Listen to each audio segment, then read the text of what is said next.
Reconciliation is about strengthening relationships between Aboriginal and Torres Strait Islander people and non-indigenous people for the benefit of all Australians.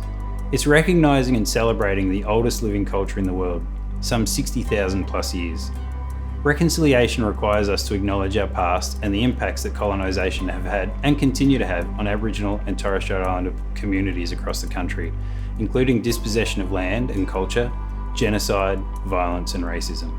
In acknowledging our past, we must never forget that hospitals across the country have been places of trauma for Aboriginal people for long periods of time, from separate entrances to women birthing babies outside as they were not allowed inside the hospital, forcible removal of children from their mothers at birth, and systemic racism.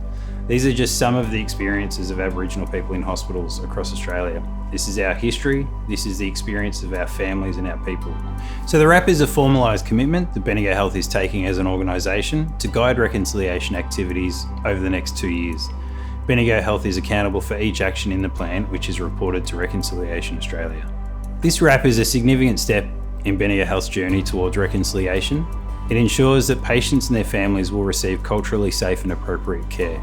It also ensures a safe workplace for Aboriginal and Torres Strait Islander staff, and also ensure that we enrich our workforce by employing more Aboriginal and Torres Strait Islander people. So we're launching this RAP alongside National Closing the Gap Day. This RAP will help strengthen Bendigo Health's commitment to Closing the Gap Day and lead to better health outcomes. This in turn will hopefully help reduce the mortality rate which still exists amongst Aboriginal communities.